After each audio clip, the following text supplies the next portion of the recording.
Olá, gente, olha eu aqui mais uma vez, boa tarde.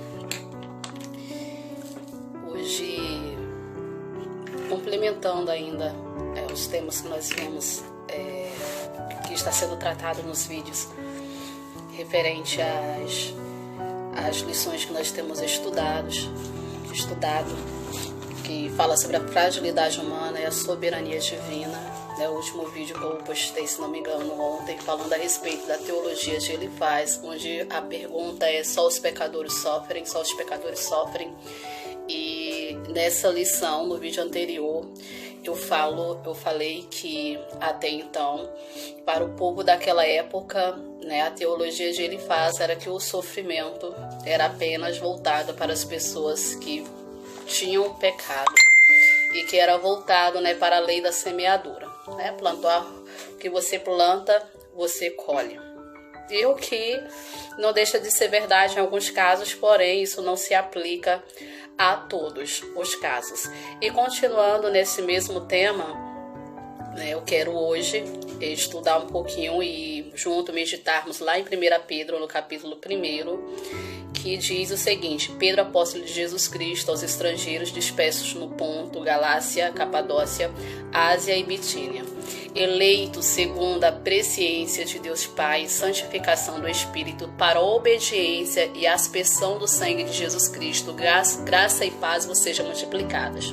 Bendito seja o Deus e Pai do nosso Senhor Jesus Cristo, que segundo a sua grande misericórdia nos gerou de novo para viva esperança pela ressurreição de Jesus Cristo dentre os mortos, para uma herança incorruptível, incontaminável e que se não pode murchar, guardada no céu para vós, que mediante a fé estáis guardados na virtude de Deus para a salvação, já prestes para se revelar no último tempo, em que vós grandemente vos alegrais, ainda que agora importa, sendo necessário que estejais por um pouco contristados com várias tentações, para que a prova da vossa fé, muito mais preciosa do que o ouro que perece e é provado pelo fogo, se ache em louvor e honra e glória na revelação de Jesus Cristo, a qual não havendo visto a mais, no qual não vendo agora, mas crendo,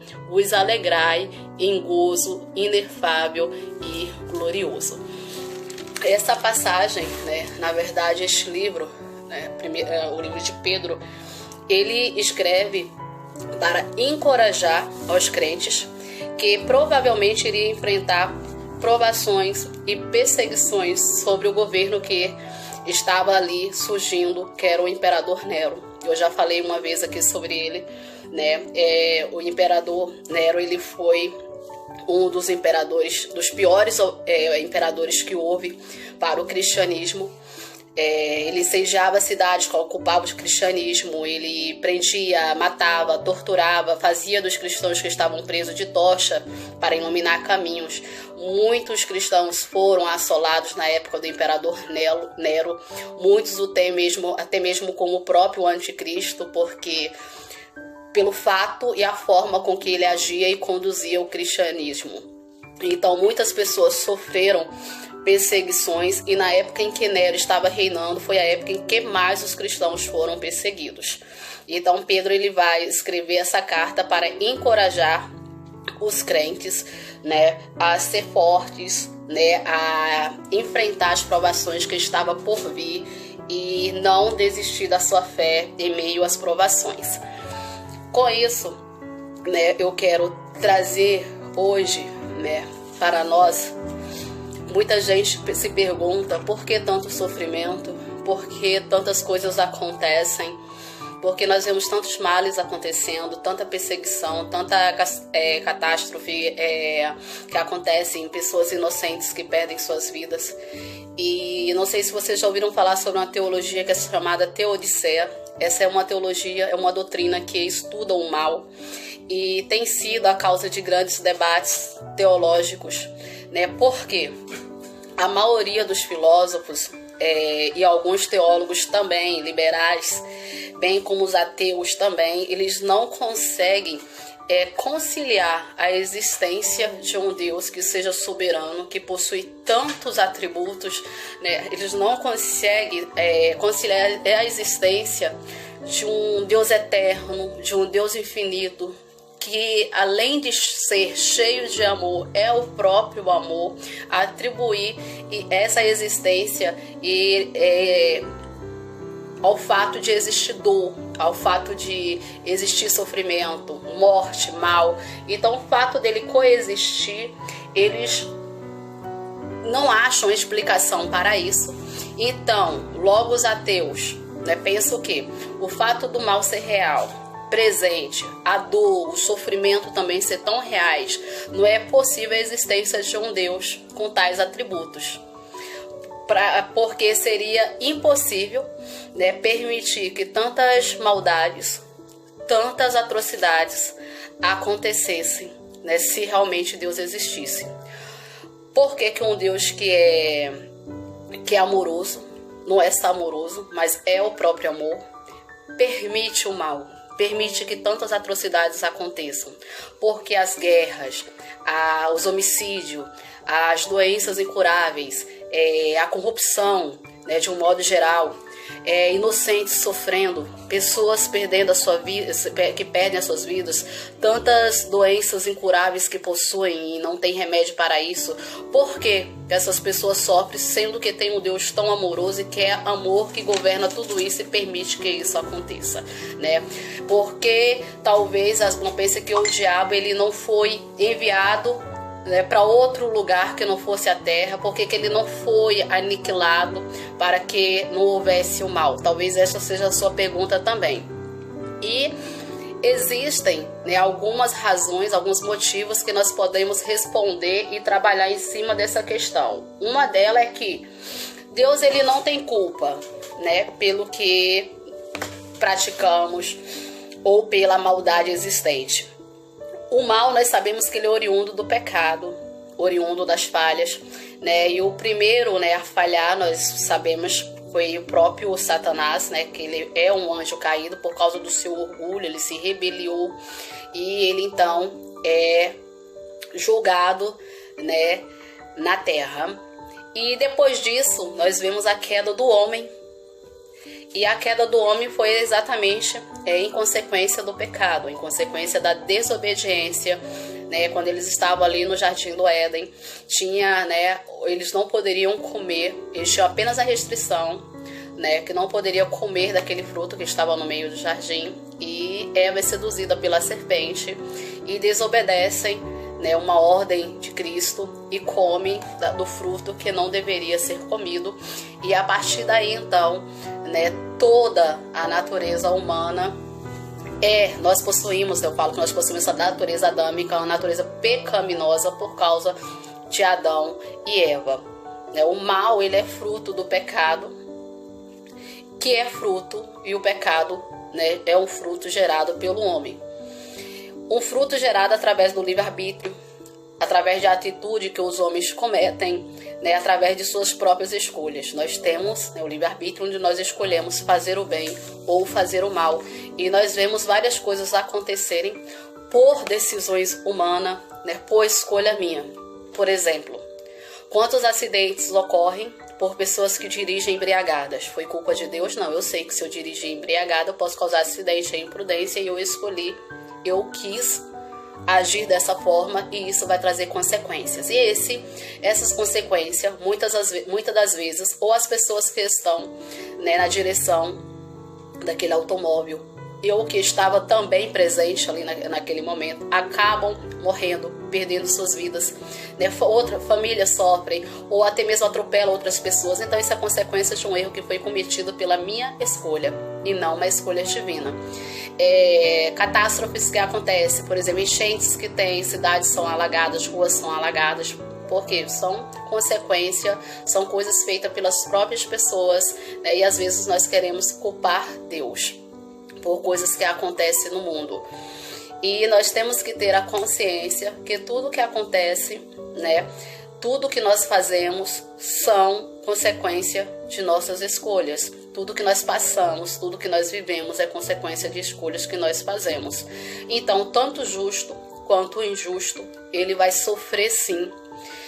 Porém, existe diferença entre esses sofrimentos. Existem momentos em que Deus vai disciplinar aquele que o serve, para que esses possam manter firme na fé e saber que estão aqui para servi-lo e com um propósito, que é de levar o evangelho puro para demais pessoas, para que possam ser alcançados também pela graça, e que tudo isso aqui é passageiro, que a nossa vida eterna, será com Cristo ali na Nova Jerusalém.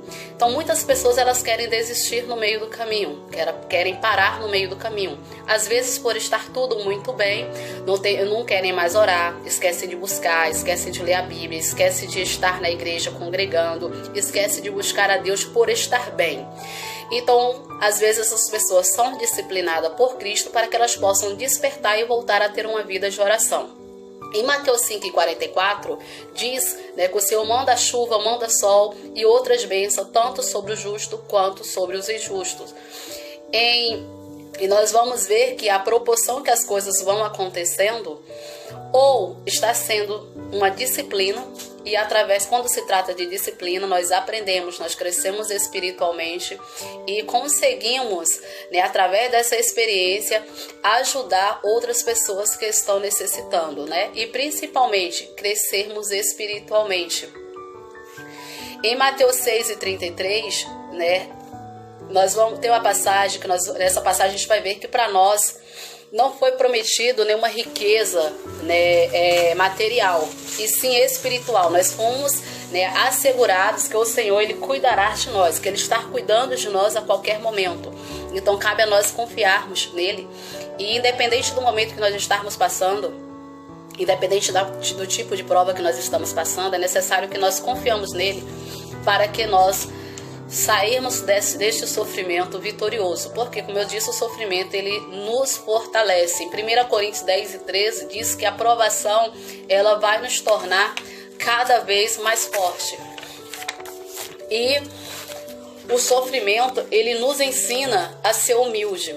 Quando Paulo fala do espinho que ele tem na carne, que foi colocado por Satanás, ele ora ao Senhor várias vezes pedindo para que tirasse aquele espinho. Porém, não era da vontade do Senhor que saísse aquele espinho, que ele fosse curado daquela enfermidade. Por quê? Aquele espinho tornava ele mais humilde, ele deixa bem claro. Então tem provações que nós vamos orar, pedir a Deus para que passe, e Deus não vai permitir que passe, porque aquilo ali é um aprendizado para nós, para que nós continuemos mais fortes, para que nós continuemos a buscar, que nós continuemos a orar. E não é motivo para nós estarmos tristes, mas motivos para que nós possamos alegrar no Senhor Jesus. Porque se nós desistirmos no meio do caminho, toda a nossa jornada até aqui teria sido em vão. Nós temos que lembrar que tudo isso aqui é passageiro. Nós vamos passar por momentos difíceis, sim, o próprio Jesus ele passou por momentos difíceis. Ele foi perseguido. Quando ele se retira para o deserto, ali naquele período de 40 dias, nós vamos ver o diabo tentar Cristo. E ele usou a palavra para poder mostrar para Satanás que nem só de pão, eu falo que de alimento material vive o homem, mas o homem precisa de um alimento espiritual, porque é isso que nos fortifica. E nós precisamos aprender a não desfalecer em meio a sofrimentos. Nós vamos ver em toda a Bíblia histórias de homens que sofreram, de homens que foram mortos, que perderam as suas vidas por amor a Cristo. Pessoas que foram lançadas em prisões. Paulo, que nós já citamos, é um desses exemplos. Paulo foi preso. Paulo foi chicoteado. Pensa em um homem cheio de cicatrizes. Era Paulo. Paulo foi preso várias vezes. Paulo, Silas, o próprio Pedro e outros tantos que sofreram na pele por levar o Evangelho, por servir a Cristo. Então, nós vamos ver através deles que quem sofre o sofrimento não significa que a pessoa está em pecado. não significa que a pessoa pecou, que a pessoa errou. Digo isso não referindo a todas as situações. Vai ter situações que são consequências, sim, dos nossos erros, como eu citei o exemplo de acidentes, né, que nós provocamos, que nós vamos pagar por esse preço, por nossos erros. Assim como tem pecados que nós cometemos, ó, um exemplo bem claro de um pecado que costuma acontecer, de um erro muito grande. Pessoas que cometem adultério, vamos lá, um exemplo, né? Ou seja, relações fora do casamento. E vamos colocar aqui o caso da mulher e acaba engravidando desse relacionamento indevido, né? Vai nascer uma criança, não tem culpa, né, do que foi ocorrido, mas, né, essa criança que nasceu vai fazer lembrar constantemente daquela falha que cometeu anteriormente. A consequência do erro, né, ela jamais vai ter como retirar da sua vida. Ela sempre que olhar para aquela criança vai saber que aquilo ali foi fruto de uma atitude incorreta que ela teve durante o seu casamento, né, uma atitude que ela não deveria ter tido, né, porque nós sabemos que isso é um pecado, né, e sendo servo de Deus ou não, né, o adultério ele não é permitido. Então isso vai trazer uma consequência grave para o resto da vida. Então nossas escolhas, né, a forma que nós agimos, as nossas decisões traz consequências, sim. Como eu falei no início, aquilo que plantamos nós vamos colher, mas aquele que decide servir a Cristo, né, a Bíblia diz bem claro, filhinho, no mundo nós teremos aflições.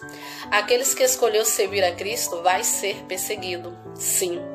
As pessoas, a maioria, não vão ver com bons olhos, sempre vai querer julgar, sempre vai querer apontar, sempre vai esperar em ver naqueles que estão servindo a Deus um modelo de perfeição, um modelo de santo, e nós sabemos que isso não é verdade, né? Porque nós estamos sujeitos ao pecado, nós erramos, nós pecamos todos os dias.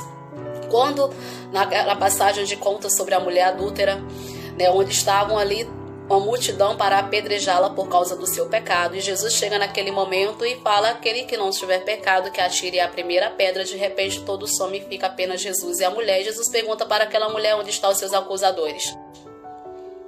Então vai em paz, o teu pecado está perdoado. Vai, não peques mais, né? Então, todos nós pecamos, todos nós erramos, mas a diferença que eu sempre falo é você errar, você se quebrantar, se arrepender, ter consciência do seu pecado e não voltar mais a cometê-lo.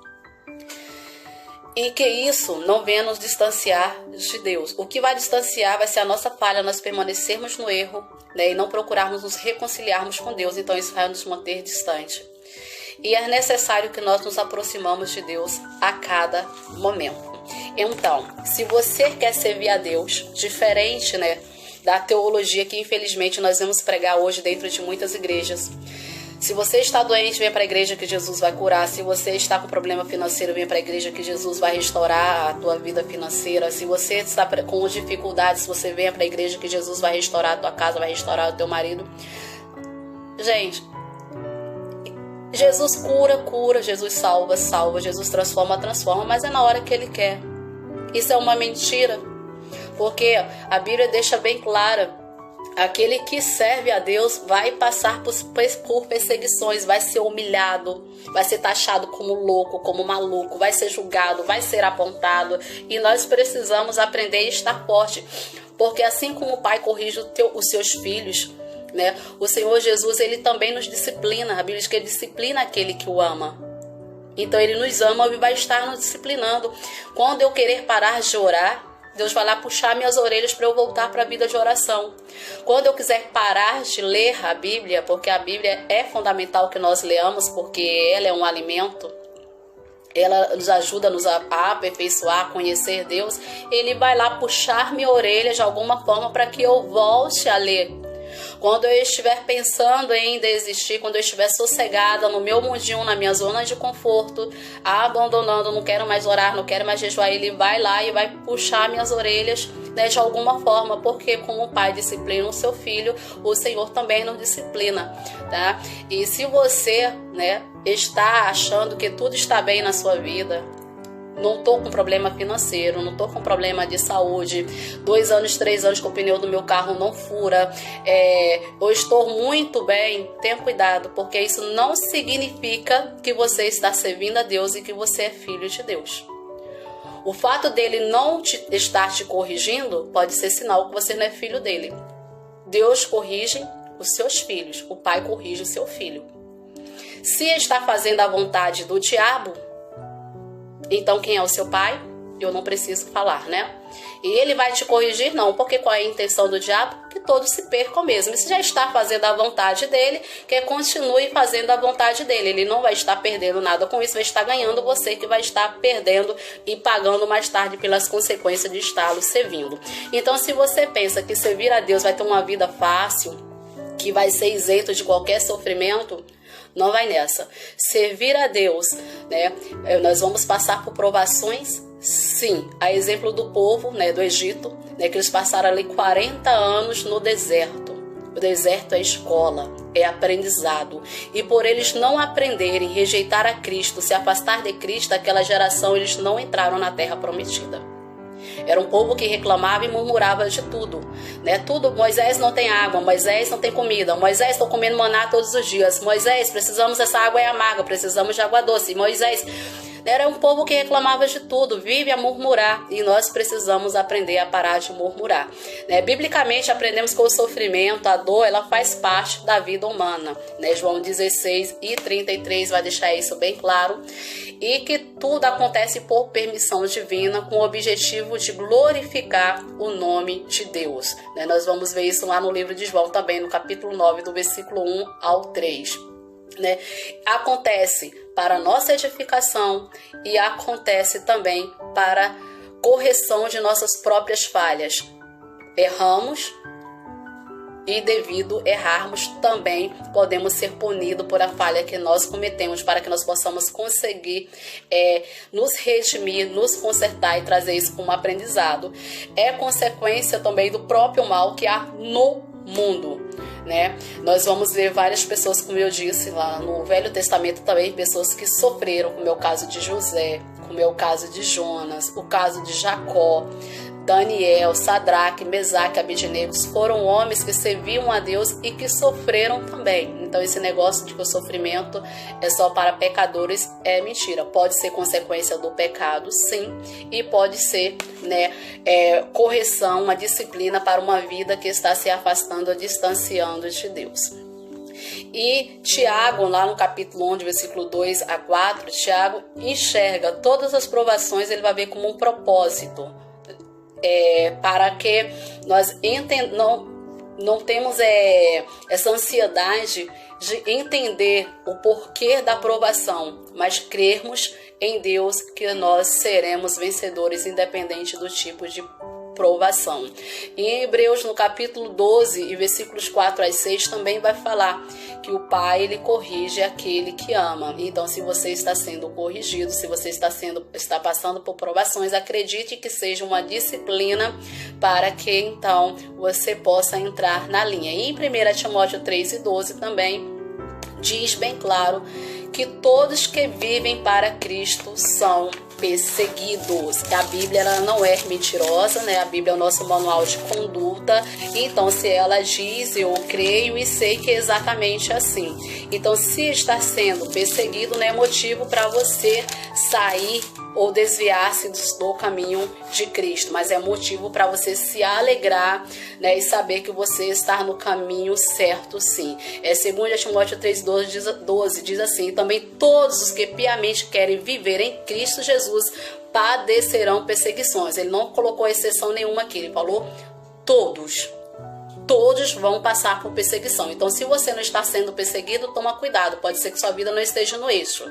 Porque a Bíblia deixa bem clara que todos aqueles que vivem em Jesus Cristo padecerão perseguições. Então está sendo perseguido, louve a Deus e glorifique a Deus por isso, porque é propósito de Deus e seria de estranhar se você não estivesse passando por perseguições. Está sendo taxado como maluco, como louco, graças a Deus por isso, né? Está sofrendo, está sendo afligido, está tendo perseguições no trabalho, na rua, na igreja, glória a Deus por isso, porque você vai ficar sabendo que faz parte, você está sendo edificado, isso é um processo de aprendizado para as nossas vidas, e que nós só vamos deixar de sofrer quando nós estivermos no céu com Cristo, né? A partir do momento que nós morremos, vamos dizer assim, acabou o sofrimento. Isso é para aqueles que serviram a Cristo, porque terão uma vida eterna com Cristo e herdarão a terra prometida. Para aqueles que não fizeram a vontade de Cristo, não serviu a Cristo, infelizmente não vai ter,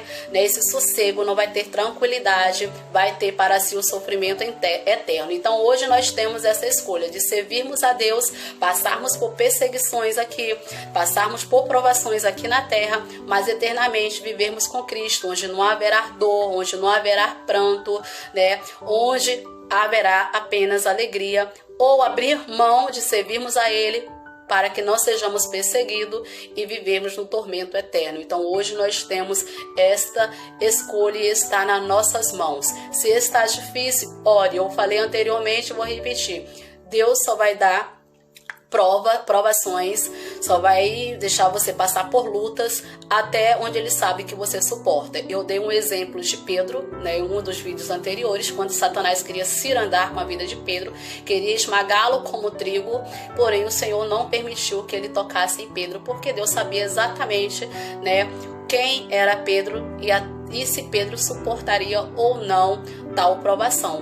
Mas Deus permitiu a Jó, permitiu que Satanás tocasse em Jó, porque Deus sabia que Jó suportaria. Então tudo o que você passar, acredite, você está sendo provado, você está sendo perseguido, está numa batalha travada, você vai vencer sim, é só um momento de aprendizado. Nós temos sim que passar pelo deserto para poder reconhecer a soberania de Deus. Nós não fomos chamados, né, apenas para crer nele, crer em Deus, mas nós fomos chamados também para padecer por Ele, que nós possamos aprender, né? E para finalizar, vou deixar lá um versículo que está lá no livro de Salmos, o capítulo de número 119, Salmos não tem capítulo, é números, 119, o versículo é o 71, que diz assim, ó, foi-me bom ter sido afligido, para que aprendesse os seus estatutos. Esse salmista, ele agradece, né, e ele entende a necessidade que ele teve de ser afligido, de passar por aflições, para que ele pudesse obedecer aos estatutos divinos. Que nós possamos aprender, né, nas provações e não desistir jamais, porque sabemos que cada momento que somos provados, que cada momento de tribulação que nós passamos, Deus, Ele está no controle de tudo em nossas vidas, né? Que nós possamos guardar esta palavra em nosso coração e praticá-la a cada dia e não se desesperar. Se está difícil, continue orando, continue clamando, porque o Senhor Jesus é aquele que nos sustenta e é Ele que nos manterá de pé. Está sendo julgado, está sendo apunhalado, continue firme, porque é exatamente isso que estava previsto para que nós passássemos, e vai ser assim até a volta de Cristo. Então não desanime, porque o Senhor está com cada um, né? O Senhor está constantemente conosco e está em nós, como eu falei anteriormente sobre a eminência de Cristo, né? Esse atributo de Cristo que faz com que Ele esteja em nós, né? Agindo, né? E presente constantemente dentro da sua própria criação, e que vai ser tratada, né? Eu falei anteriormente na lição também anterior um pouquinho sobre isso, tanto sobre a transcendência quanto a imanência de Cristo. E essa imanência de Deus, Ele está presente dentro de sua criação, Ele está agindo ativamente por meio da sua criação, está agindo dentro de nós, Ele é um Deus grande, mas estar dentro de nós, né? Isso se trata da imanência de Deus, que nós nunca venhamos esquecer disso, que Ele está conosco, né, nas horas de dificuldade, e que nós nunca esqueçamos disso, né? Que cada perseguição, cada tribulação, cada açoito, cada prisão, né? Não interessa o tipo de sofrimento, não interessa também qual seja a causa, mas se você está servindo a Cristo, se você está no caminho certo, não é provado, mas sim disciplinado pelo papai, né? O papai nos ama, então ele vai disciplinar os seus filhos para que entrem no eixo, né? Que nós possamos glorificar a Deus em meio à perseguição, em meio à tentação, e que em meio a essas provas nós possamos tirar grandes aprendizados, tanto para nossas vidas quanto para a vida daquelas outras pessoas que precisam também da nossa ajuda. Fiquem todos com Deus e que Cristo possa abençoá-los.